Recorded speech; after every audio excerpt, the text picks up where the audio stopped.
오늘 함께 나눌 말씀 요한복음 12장 12절에서 19절 말씀입니다. 요한복음 12장 12절에서 19절 말씀입니다.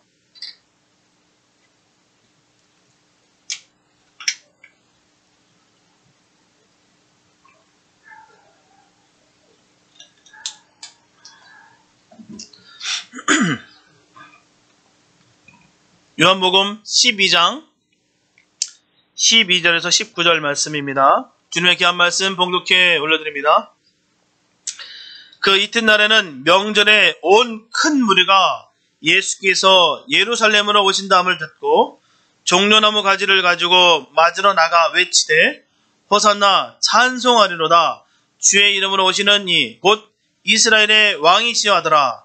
예수는 한 어린 나귀를 만나서 타시니 이는 기록된 바 시온 따라 두려워 말라 보라 너희 왕이 나귀 새끼를 타고 오신다함과 같더라. 제자들은 처음에 이 일을 깨닫지 못하였다가 예수께서 영광을 얻으신 후에야 이것이 예수께 대하여 기록된 것임과 사람들이 예수께 이같이 한 것인 줄 생각났더라. 나사로를 무덤에서 불러내어 죽은 자 가운데서 살리실 때 함께 있던 무리가 증거한지라. 이에 무리가 예수를 맞으면 이 표적 행하심을 들었음이러라. 바리새인들이 서로 말하되 볼지어다 너희 하는 일이 쓸데없다 보라 온 세상이 저를 좇은도다 하니라. 아멘. 미국 전기차 회사 테슬라 CEO인 바로 일론 머스크는 억만장자들 중에서 1위를 차지했어요.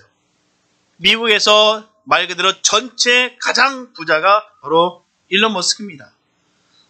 2020년 작년 한 해 테슬라 주가가 740% 폭등하면서 자산도 함께 상승된 거예요. 그래서 그의 재산은 무려 1950억 달러 정도로 추정이 되고 있습니다. 하나로 약 215조가 넘는 금액이에요. 이처럼 세상은 이렇게 어마어마한 돈을 가지고 있는 사람이 있는가 하면 또 소중에 한 푼도 없는 빈털터리도 있습니다. 사실 돈의 크기가 비현실적으로 크게 되면 어느 정도의 가치가 되는지 가슴이 별로 와닿지 않을 때가 참 많습니다. 너무 비현실적이기 때문이에요. 일반 사람들의 정서로는 이해가 잘 안 됩니다. 1조에 대한 그 크기는요. 1조는 하루에 100만원씩 한국 돈으로요. 1000불 된 가량을 써서 2740년이 걸린다는 것입니다. 매일 1000불씩 쓰는데 2740년이 걸린다는 거예요. 그런데 이런 비현실적인 삶이 야속하리만큼 평범한 서민들과 함께 공존하고 있다는 것입니다. 같이 있다는 거예요. 저 먼 우주에 먼 외계인 얘기가 아닙니다. 지금 미국 땅에 함께 우리가 살아가고 있다는 겁니다. 그래서 많은 사람들이 돈의 노예가 돼서 어떻게 하면 더 많은 돈을 벌 수 있을까 고민합니다. 또한 많은 억만장자들도 자산을 불려서 어떻게 하면 이보다 더 많이 벌까를 고민하고 있다는 것이죠. 이처럼 수많은 세상 사람들은 끊임없이 자신들의 욕망을 채워나갑니다. 문제는 돈을 많이 가지고 있고 없고의 차이가 있어서 두 부류가 전혀 다른 부류의 사람들 같으나 하지만 결국 욕망이라고 하는 같은 굴레에 잡혀 있다는 거예요. 그래서 이들 두 부류는 돈을 쫓은 같은 부류의 사람들이라고 볼 수가 있습니다. 오늘 본문은 유대 민족의 명절을 며칠 앞둔 어느 날 예수님께서 마지막으로 예루살렘에 입성하실 때 온 나라 안의 사람들과 각국에서 온 모든 순례자들이 주님을 열렬히 환영한 사실을 증거한 내용입니다. 그들은 저마다의 욕망을 가지고 어린 나귀를 타고 입성하시는 예수님께 몰려왔어요. 그러나 예수님은 그들의 의도와 전혀 상관없이 온 인류를 위해 희생당하시려고 주님의 죽음의 자리로 들어오셨습니다. 입성하시는 예수님을 향해서 종려가지를 흔든 손으로 또다시 돌을 들었던 그들의 모습 속에서 우리의 자화상을 발견하며 회개와 은혜의 시간이 되었으면 좋겠습니다. 첫째, 주님은 하나님의 뜻을 이루기 위해서 오셨어요. 본문 12절에 보면 그 이튿날 큰 무리가 예수께서 예루살렘으로 오신다함을 듣고 라는 것입니다. 여기서 그 이튿날이라고 하는 것은 바로 니산월 10월을 10일로 마리아가 주님의 발에 향유를 부어드린 베다니에서 잔치가 있었던 그 다음 날을 말하는 것입니다. 마리아가 주님을 만났던 날이 유월절 엿새 전이었기 때문에 이 날은 유월절 닷새 전이 됩니다. 즉 주일을 가리키는 거예요. 그때 부어드린 날이 토요일이었기 때문에 이 날은 바로 주일인 것입니다. 예수님께서는 이날 예루살렘으로 입성하셨기 때문에 그 후 교회는 이 날을 기념하여 종려주일로 지금도 지켜지고 있습니다. 오늘 본문을 보면 유월절 명절을 앞두고 이스라엘 전역에서 수많은 사람들이 예루살렘 성전으로 다 모여들었어요. 그때 주님께서 예루살렘에 입성하신 것입니다. 그런데 그들이 예수님께서 입성하신다는 그 소식을 듣고 이렇게 흥분하여 나오게 된 것은 바로 이번 유월절만큼은 예수님께서 결코 예루살렘으로 입성하지 않을 것이다 라고 그들은 생각했습니다. 이번엔 볼 수 없을 것이다 라고 생각했으나 그 기대를 완전히 깨시고 예수님께서는 예루살렘으로 입성하셨습니다. 그렇기 때문에 그들은 흥분한 것이에요. 사실 대제사장들과 바리새인들은 이미 예수님을 죽이기로 작정했습니다. 그런 결정 내려져 있는 상태였기 때문에 이번 유월절만큼은 절대로 예수님께서 예루살렘에 오지 않을 것이다 라고 그들은 확신했어요. 장담했습니다. 분명히 그는 안 올 것이다. 오게 되면 죽을 것이 뻔한데 이곳에 올 리가 없다라고 그들은 생각했던 것이죠. 하지만 그들의 예상을 완전히 깨고 예수님께서는 입성하셨다라는 것입니다. 그 입성하셨다는 그 소문이 삽시간에 퍼진 거예요.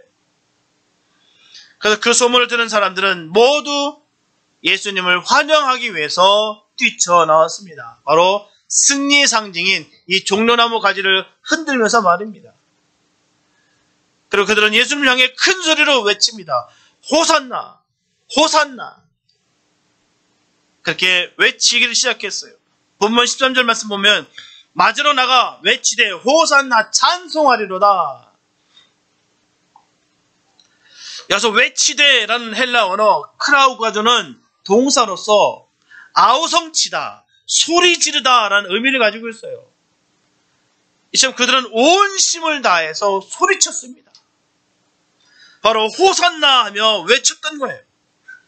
그들이 외친 호산나는 구원하소서라는 의미입니다. 구원하소서. 그래서 구원해 달라는 거예요. 바로 그들은 예수님께서 이스라엘의 왕으로서 나라를 잃어버린 백성들을 다시 구원해 달라고 목이 터져라 외친 것입니다. 그들 중에는 전에 주님께서 하나님의 나라를 주시겠다라고 하셨던 그 말씀을 외면했던 사람들이었어요. 하나님 나라를 선포하고 하나님 나라를 주시겠다라고 그 말씀을 주님께서 선포하셨는데 그들은 그 말씀을 듣지 않았습니다. 그냥 외면해버렸어요. 그러나 죽은 나사로를 다시 살리심을 보고서는 전보다 더 열렬하게 주님을 맞았던 것입니다. 그들은 죽은 자를 살리신 그 능력이라고 한다면 살아있는 민족의 원수들인 저 이방인들과 특별히 이 로마 군대도 완전히 괴멸시키고 멸절시키고 예루살렘 성전을 다시 탈환해서 영광스러운 민족 독립기념일을 선포하실 것이다 라고 그들은 믿었습니다. 그렇게 생각한 거예요. 마태복음 21장 10절 말씀 보면 예수님께서 예루살렘에 들어가시니 온 성이 소동하여 라고 기록된 것처럼 예루살렘이 완전히 지금 흥분 상태입니다. 폭파 직전이에요. 제사장들과 바리새인들은 그 당시 최고의 회의 기관이었던 산헤드린 회에서 예수님을 죽이고자 결정한 상태라 모든 사람들이 그 권위에 완전히 굴복할 줄 알았습니다. 발견 즉시 예수님을 붙잡을 줄 알았어요. 왜요? 지금까지 그래왔던 것처럼. 그러나 지금 모인 사람들은 그들의 결정과 반대로 오히려 예수님을 추앙하는 모습에 그들은 또 다른 위기에 처하게 됩니다. 너무나 흥분하여 열광적으로 예수님을 환호하는 그들로 인해서 이제는 함부로 예수님을 잡아 죽일 수도 없는 그런 입장이 되어버렸습니다. 그리고 한편으로는 지금까지 예수님 자신을 임금 삼으라는 자들을 피해서 자리를 옮기셨던 그 주님의 모습과 지금은 너무나도 달라진 모습이에요. 이렇게 입성하시면서 주님은 그 큰 무리들의 그 환영을 거절하지 않으셨습니다. 다 허용하셨어요. 공개적으로 주님께서는 그 모든 것을 다 인정하셨다는 것입니다. 그래서 바로 이제 하나님 아버지의 사랑의 뜻을 온 유다와 땅끝까지 알릴 수 있는 때가 온 것이기 때문이에요. 주님은 이 때를 위해서 지금까지 신중하게 기다리고 또 기다려왔던 것입니다. 분명하게 예수님은 철저하게 하나님의 뜻에 따라서만 행하셨어요. 요한복음 6장 38절과 39절에 주님은 말씀하십니다. 내가 하늘로서 내려온 것은 내 뜻을 행하려 함이 아니요 나를 보내신 이의 뜻을 행하려 함이니라. 철저하게 주님은 하나님의 뜻에 따라서 행하셨다는 거예요. 모든 것들이 말입니다. 하나도 빠짐없이 남김없이 다 하나님의 뜻에 의해서 행하셨다는 거예요. 그래서 저와 여러분들은 분명히 기억해야 될 것은 예수님과 같이 모든 기회를 오직 하나님의 영광과 주님의 사명을 나타내는 일에 선용되어야 될 줄 믿습니다. 그렇게 할 때 주님은 우리를 통해서 일하시고 주님의 역사를 분명히 이루실 것입니다. 그런 주님의 선한 일에 쓰임받는 우리 모두가 되시기를 예수님의 이름으로 축복합니다. 둘째, 주님은 평화의 왕으로 오셨어요. 본문 14절에 보면 예수는 한 어린 나귀를 만나서 타시니라고 말씀하고 있습니다. 이처럼 주님은 예루살렘에 어린 나귀를 타시고 입성하셨어요. 어린 나귀. 이스라엘 왕들은 왕권과 평화를 동시에 나타낼 때 나귀를 탔습니다. 이렇게 예수님께서 나귀를 타시고 입성하셨다는 것은 바로 평화의 왕이라는 것을 선포하는 것이에요. 그들이 원하는 정복과 파괴와 전쟁에 능한 왕이 아니라 바로 온 인류를 용서하시고 사랑으로 하나님과 화목케 하시려는 평화의 왕이 되신다는 거예요. 이 장면을 우리가 볼 때 예수님께서 입성하시는 그 모습을 볼 때 어떤 모습이었을까요? 그 어린 나귀를 타셨어요. 튼튼한 어른 나귀를 타신 것이 아니라 어린 나귀를 탔습니다. 그 어린 나귀가 발이 어떻겠습니까? 견고했겠어요? 힘이 있었겠습니까? 예수님께서는 청년이에요.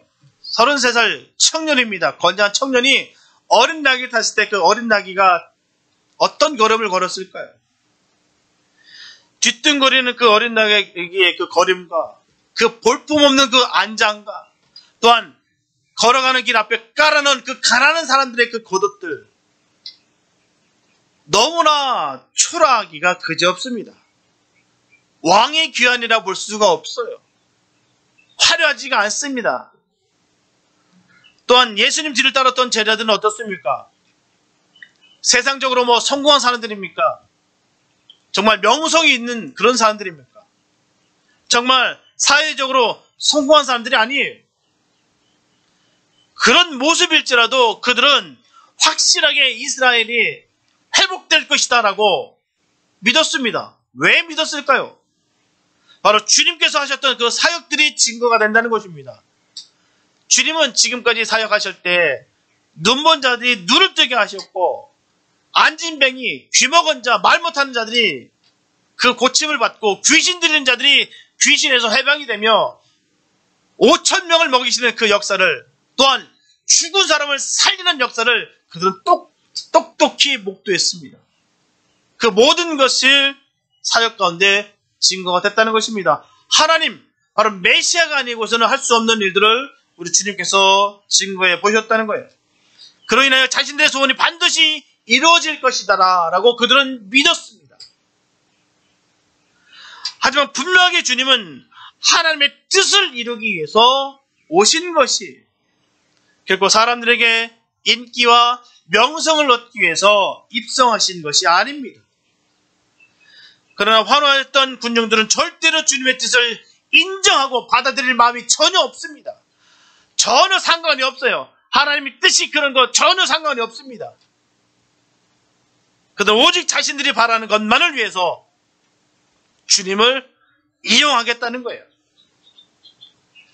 결국 그들의 목소리가 터져라 외쳤던 그 호산나 찬송하리로다, 주의 이름으로 오시는 이 곧 이스라엘의 왕이시여라고 하는 것은 단지 그들이 필요로 하는 예수님의 능력뿐이었습니다. 예수님의 능력, 바로 자신들의 욕망을 채워줄 예수님의 능력만을 목소리 터져라 소리쳐 외친 것이. 하지만 주님은 끝내 이 세상이 원하는 임금이 아님을 분명히 하시고 그들의 욕망을 전혀 채워주시지 않았습니다. 그러자 며칠이 못 되어서 군중들은 돌변해요. 십자가에 못 박으라고 외친 것입니다. 오히려 그들은 자신들이 주님을 상대로 배신을 당했다는 거예요. 내가 믿었는데, 저분이 그 엄청난 일을 하실 줄 알고 믿었는데 배신당했다는 거예요. 분명히 우리가 기억해야 될 것은 하나님께서 우리에게 영생을 주셨습니다. 영생을 주셨지만 외면하고 분노하는 사람들이요, 지금인, 예전이나 지금도 너무너무 많습니다. 하나님께서 우리에게 주신, 우리 주님께서 주신 가장 큰 복은 다른 거 아닙니다. 바로 영생입니다. 영원한 생명이에요. 영원한 생명을 받았기에 우리는 그 주님의 임재 가운데 잠잠할 수밖에 없습니다. 그 엄청난 것을 주셨는데도 불구하고 우리는 그 모든 것을 외면하고 분노한다는 것입니다. 자신의 신념과 열심으로 사역한 것을 주님께 또 다른 보상을 받으려 한다는 거예요. 하지만 감사와 은혜로 한 것을 주님께서는 계산하신다는 사실을 꼭 기억하시기 바랍니다. 주님의 일이 자연스러워져야 되는 거예요. 주님의 일은 그렇게 하는 것입니다. 자연스럽게 하는 거예요. 마땅히 여기고 그렇게 하는 것입니다. 우리가 성경을 볼 때도요, 자연스럽게 보는 것이에요. 그 말씀이 귀하기 때문에, 그 말씀이 너무 달콤하기 때문에, 기도는요, 자연스럽게 기도가 나오는 겁니다. 기도하는 거예요. 예배도 마찬가지입니다. 하나님께 막 온전히 기쁨으로 예배 드리는 거예요. 누구 때문에 드리는 것이 아닙니다. 누구 때문에, 무엇 때문에라고 하는 것들이 다 바로 보상받기 위한 또 다른 방법이라는 것이죠. 무언가 계산해서는 안 됩니다. 주님의 일은 계산하는 것이 아니에요. 자연스럽고 마땅하게 그렇게 이루는 것입니다. 그게 주의 일이에요. 야고보서 4장 3절에 보면 구하여도 받지 못하면 정욕으로 쓰려고 잘못 구하기 때문이다 라고 분명히 말씀하고 있습니다. 이처럼 정욕으로 구하는 것은 받지를 못합니다. 못한다라고 분명히 성경은 증거하고 있어요. 시험에 드는 이유가 여기 있는 겁니다. 배신감은 정욕과 욕망으로 계산하면 그런 마음이 생긴다는 거예요. 내가 얼마나 열심히 일했는데, 내가 얼마나 노력했는데 이게 뭐야 고작 라고 여길 때, 그때 배신감이 느끼는 거예요. 주님으로 말미암아 우리에게 영생을 주셨는데도 불구하고 그런 마음이 생긴다는 것입니다. 왜요? 정욕으로 구했기 때문에, 욕망으로 구했기 때문에, 우리가 계산했기 때문에 그렇다는 것입니다. 그래서 결국 주님을 환호했던 그들은 십자가에 못 박아 죽이는 일을 하게 되었다라는 사실입니다. 저는 성경 여러 군데서 봤을 때 가장 마음 아픈 부분이 바로 이 장면이에요. 여러 부분에서도 마음 아픈 부분이 있겠지만 특별히 저는 개인적으로 이 부분이 너무 마음이 아파요. 정말 주님께서 입성하셨을 때 그 환호와 또한 그 비난을 교차하시면서 느끼셨던 그 주님의 그 마음이 정말 가슴을 저를 찢습니다. 얼마나 아프셨을까. 그 나귀를 타고 비틀거리는 그 나귀를 타시고 어린 나귀를 타시고 입성하셨을 때 그 종려나무를 가지고 흔드는 그 가지 드는 그 손과 돌을 던지는 그 손이 동시에 보였을 그 주님의 그 마음이 얼마나 아프셨을까. 저는 이 예루살렘 입성하는 그 장면 볼 때마다 저는 가슴이 너무 아픕니다.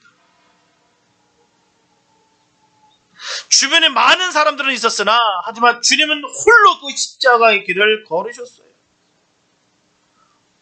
홀로 말입니다. 예루살렘에 입성하시는 주님을 흥분하며 환호한 지 겨우 닷새 만에 5일 만에 그들은 주님께 돌을 던지고 침을 뱉고 저주를 퍼부었으며 주님을 죽인 것입니다. 겨우 닷새입니다. 5일 만에. 처음에는 제사장들과 바리새인들이 위기감을 느낄 정도로 그들은 대치했어요.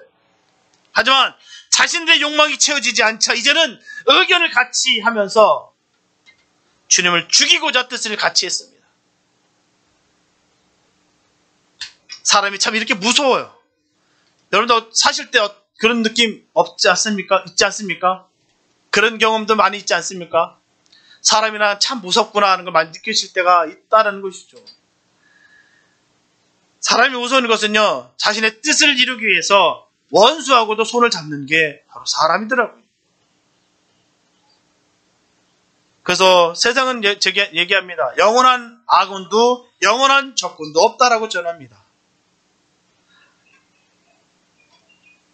그리고 정도는요, 철저하게 은혜롭게 사셔야 될 줄 믿습니다. 은혜로운 말만 하고 은혜롭게 사시기를 예수의 이름으로 축복합니다. 사람은 사랑의 대상이지 결코 믿음의 대상이 아니에요. 다 아시다시피 언제라도 자신의 이익에 따라서 수시로 바뀌는 것이 바로 사람입니다. 그런 모습을 우리는 알고 깨달아서 늘 사랑하게 되시기 바랍니다. 사랑으로 하는 거예요. 믿지 마시고 사랑하십시오. 내 자신도 못 믿는데 누가 누구를 믿습니까? 오늘 본문에서만 보더라도 주님을 환호한 사람들과 또 다른 부류였던 바로 제사장들과 바리새인들은 서로 다른 부류의 사람들처럼 보였어요. 서로 의견이 대치되고 서로 충돌했던 사람들입니다. 서로 같은 사람들이 같은 부류가 아니었어요. 보이게 말입니다. 하지만 욕망이라는 것을 통해서 그 두 부류는 모두 똑같은 사람이었다는 것을 알 수가 있습니다. 불과 닷새 전만 해도 5일 전만 해도 서로 의견이 다른 사람처럼 보였으나 이제는 한편이 돼서 예수님을 십자가에 못 박아 죽이라고 목이 터져라고 한 몫으로 독을 뿜어냈습니다.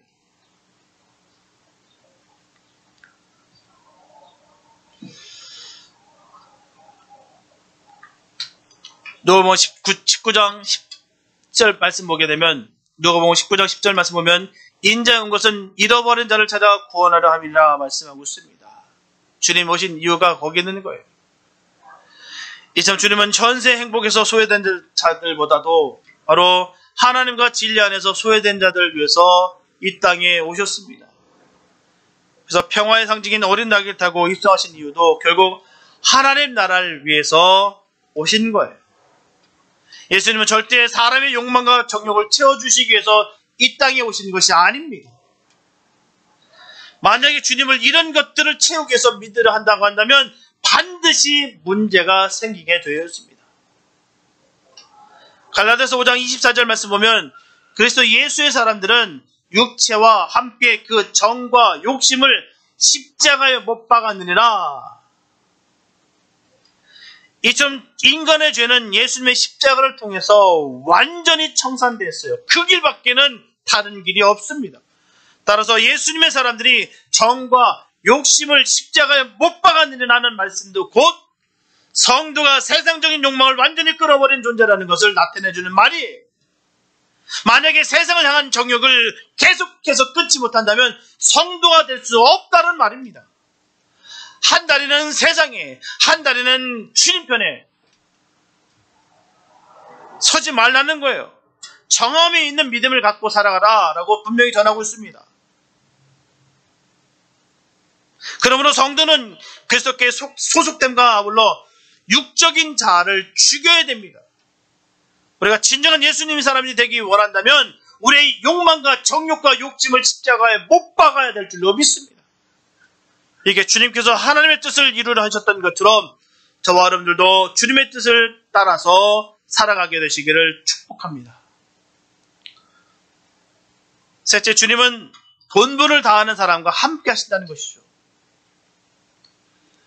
본문 16절에 보면 제자들은 처음에 이를 깨닫지 못하였다가 라고 말씀하고 있습니다. 예수님께서 나귀를 타고 예루살렘에 입성하는 것과 수많은 무리의 찬송과 영접은 그 자체로서 미래에 대한 예언이요 계시를 할 수 있습니다. 다시 말하면 예수님께서 장차 만왕의 왕으로서 이 땅에 강림할 것을 계시한 거예요. 그런데 제자들은 그 계시를 직접 보았음에도 불구하고 몰랐다는 것입니다. 깨닫지를 못했다는 거예요. 지금 예수님께서는 체포령이 떨어진 상태입니다. 그 사내들인 그 회의에서 이미 죽이기로 결정됐기 때문에 이제는 출교와 더불어 이제는 잡히면 죽습니다.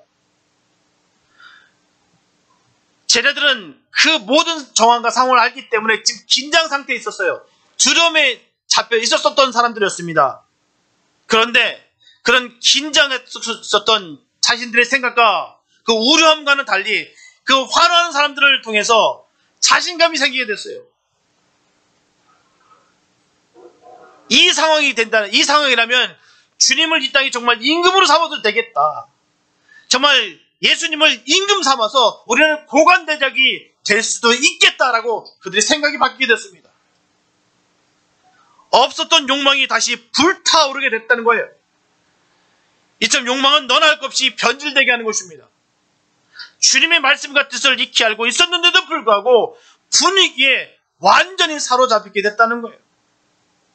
그래서 봐야 될 것을 볼 수가 없었다라는 것입니다. 분명히 우리가 보려고만 한다면 하나님의 뜻과 그리고 사랑과 섭리는 어디에서도 발견할 수가 있습니다. 그러나 불행하게도 우리의 영혼이 닫혀있기 때문에 볼 수가 없다라는 것이죠. 하나님의 영광을 볼 수가 없다는 거예요. 우리가 기도할 때 그래서 우리의 영혼을 뜨기 위해서 주님 열어달라고 우리 기도해야 될 줄 믿습니다. 우리의 영혼을 열어달라고 말입니다. 신령한 눈이 떠질 때에 비로소 신령한 일도 우리가 볼 수가 있는 것입니다. 이게 열리지 않으면 볼 수가 없어요. 결코 이것은 지식이나 이성으로 보는 것이 아닙니다. 만약에 지식이나 이성으로 이런 것들을 볼 수 있다고 본다면 바리새인들은 그 어느 누구보다도 먼저 볼 수 있었을 것입니다. 그 당시 최고의 엘리트 집단이며 율법 공부하는 것에 목숨을 거는 사람들이 바로 바리새인들입니다. 하지만 그들은 본문 19절에서 분명히 전하고 있듯이 바리새인들이 서로 말하되 볼지어다 너희 하는 일이 쓸데없다 보라 온 세상이 저를 좇은도다. 이처럼 그들은 예수님을 바라보기를 자신의 것을 빼앗는 사람, 경쟁자요, 파괴자요, 대적자로 생각했습니다. 자신들이 갖고 있는 이 권위, 이 명성, 이것을 허물이틀어 오는 사람이다 라고 그들은 생각한 거예요. 그 앞에 진리도 없고 하나님의 말씀도 없습니다. 자기 것을 지키기 위해서 말입니다. 요한복음 3장 30절에서 세례요한을 보게 되면 예수님께서 흥황하고 영광을 얻으실 때 그는 질투하기는커녕 오히려 전하기를 그는 흥하여야 되겠고 나는 쇠하여야 하리라 라고 그는 증거했습니다. 여기서 바리새인들과 세례요한의 모습을 통해서 참된 성도의 모습을 우리가 발견할 수가 있다는 거예요. 고린도전서 8장 2절 말씀 보면 만일 누구든지 무엇을 아는 줄로 생각하면 아직도 마땅히 알 것을 알지 못하는 것이요. 할렐루야. 다시 말씀드리면 만일 누구든지 무엇을 아는 줄로 생각하면 아직도 마땅히 알 것을 알지 못하는 것이. 여기서 안다고 생각하는 것과 아는 것은 다른 것입니다. 안다고 생각하는 것 또한 아는 것은 다르다는 거예요. 안다고 생각하는 순간에 아는 것이 무너질 수밖에 없습니다. 마땅히 아는 것을 말이에요. 그때 교만과 자만과 오만이 들어오게 되었다는 사실입니다. 그래서 진실됨과 순수한 진리를 무너뜨리는 거예요. 내가 안다고 생각하는 순간. 바리새인들은 안다고 생각했어요. 철저히 율법의 공부에 능했었고요. 성경을 통달했었고요. 다른 사람들의 이목에 두려워서 자기 자신들을 얼마나 잘 갖고 있는지 모릅니다. 그래서 자기 자신들은 잘 지켜왔다라고 안다라고 생각했어요. 우리가 분명히 기억해야 될 것은요. 분명한 사실은 자신이 신앙이 좋다고 생각하는 사람은 신앙이 좋은 사람이 아닙니다. 오히려 신앙이 좋은 사람은 자신이 신앙이 좋다라는 생각이 없습니다. 그런 생각이 없어요. 난 신앙이 좋다 이런 생각 없습니다. 신앙이 없는 사람이 자기 자신 신앙이 좋다라고 얘기하는 거예요. 늘 주님 앞에 죄송하고 부끄러워야 되는 것이 바로 신앙인의 모습입니다. 내가 거기에 집중하기 때문에 다른 거는 신경 쓸 일이 없어요. 주님께만 집중하기 때문에 내가 신앙이 좋고 나쁠 거기에 내가 신경 쓸 여력이 없다는 사실입니다. 제가 예전에 한번 통화를 하는데 이 사람은 뭐가 잘못되고 뭐가 잘못되고 장로가 그럴 수가 있냐, 권사가 이럴 수 있냐, 집사가 이럴 수 있냐 몇 시간을 얘기하는데 결국 돌아보니까 나만 제대로 된 사람입니다. 그 얘기하고 있더라고요. 자기만 신앙이 좋대요. 그 듣는 내내 얼마나 고통스럽고 괴롭던지요. 내가 봤을 때 그런 게 아닌데, 내가 봐도 똑같이 별 수 없는 사람들인데, 너나 나나 모두가 별 수 없는 사람인데도 불구하고 자기는 11조 내고, 자기는 누구보다 헌금 많이 내고, 누구보다도 자기는 기도 많이 한다. 그러면 다 가짜래요. 그러면 자기만 진짜래요. 이게 바로 바리새인이구나. 다른 게 바리새인 아닙니다. 이게 바리새인이에요. 정말 신앙이고 정말 예수 믿는 사람들은요, 거기 신경 안 씁니다. 주님의 모든 것이 내가 다 마음에 있기 때문에 그런 것에 대해서 남이 뭐라고 했든 거기 흠을 바라보는 거야 아니라 주님 보기에도 정신 없습니다. 주님 그 말씀을 내가 받는 것들도 정신 없어요. 근데 또 불구하고 결국은 그거예요. 바리새인도 그거 자기 자신을 증거한 거 아니겠습니까? 나는 금식한다. 난 구제한다. 난 기도한다. 난 율법을 지켰다. 하나님, 저 이방인처럼 태어나지 않는 내가 너무 감사합니다. 여자로 태어나지 않은 내가 너무 감사합니다. 그거 아니겠습니까?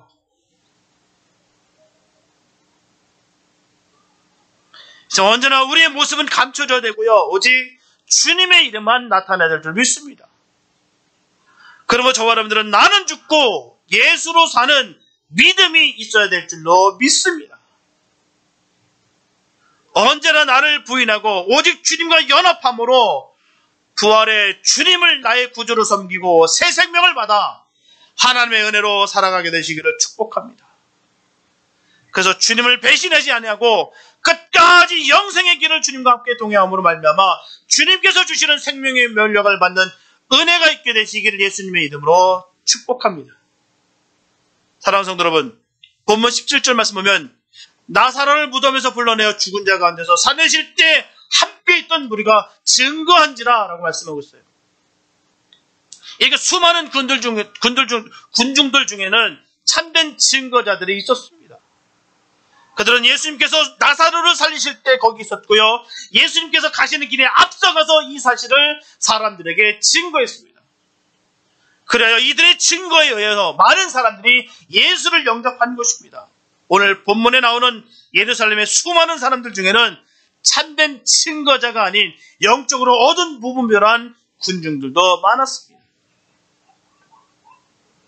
그들은 얼떨결에 다른 사람들이 종료가지를 흔들고 호산나를 외치니까 덩달아 같이 외치다가 불과 닷새 후에 5일 후에는 예수를 욕하고 죽이라고 외치는 사람들과 동요되어서 그 자리에 서 있게 되는 사람들이었다는 사실입니다. 저와 여러분들은 진정한 깨달음이 있게 되시길 바랍니다. 나는 누구인가 하는 정체성의 깨달음이 분명히 있어야 됩니다. 내가 무엇을 해야 주님께서 기뻐하실 것인가에 대한 깨달음이 있어야 됩니다. 다시 말씀드리면 사명의 깨달음이 있어야 됩니다. 이 사명을 저와 여러분들이 잊어버렸을 때에 우리는 예수님의 마음을 잊어버리고 이기주의자가 되고 욕망에 사로잡히게 됩니다. 저와 여러분들은 우리의 모든 주권을 주님께 들으시게 되시기 바랍니다. 그래야 언제나 호산나를 외치며 예배자로서 증인으로서 당당하게 살아가게 되시기를 바랍니다. 그래서 우리 모두 주님이 가시던 그 골고다의 길, 그 십자가의 길, 그 고난의 길을 바라보시면서 일평생 하나님께 쓰임받는 예수님의 사람들이 되시기를 예수님의 이름으로 축원합니다. 기도합니다. 사랑해 주님 감사합니다. 아버지, 정말 주님 그 홀로 그 길을 걸으실 때 어떤 마음이었을까요? 하나님, 그 마음을 깨닫는 우리가 되기 원합니다. 우리가 마땅히 주의 일들을 감당해내는 그런 사명자 되기 원합니다. 분명 우리에게 영생을 주셨는데도 불구하고 우리가 주님께 배신당했다라고 어리석은 그런 모습이 아니라 영생 주신 것에 늘 감사하며 부끄러워하며 나 같은 죄인을 살려주신 그 하나님의 그 놀라운 그 사랑을 늘 기억하며 복된 주님의 사람들 되게 하여 주시옵소서. 하나님, 우리가 마음이 견고하게 세워지기 원합니다. 우리의 정체성이 회복되기 원합니다. 우리는 주님 아니면 영원히 죽을 수밖에 없었던 그런 멸망의 자녀들이었습니다. 그러나 주님께서 그 십자가의 길을 뚜벅뚜벅 걸어와 주셨어요. 우리를 자녀 삼아 주시고 우리를 부활해 주셔서 하나님, 우리가 생명을 받았습니다. 하나님, 그 사랑을 늘 기억하며 늘 주님의 길을 걷는 복된 삶 되게 하여 주시옵소서. 어리석게 종려나무 가지를 흔들었던 그 손으로 주님께 돌을 던졌던 그들의 모습을 조금이나 모양도 닮지 않게 하여 주셔서 순수하게 순전하게 오직 주님만을 믿는 그런 주님의 자녀들 되게 하여 주시옵소서. 주의 크신 사랑 가운데 늘 승리케 될 줄 믿사오며 우리를 원하신 예수님의 이름으로 감사하며 기도드렸습니다. 아멘.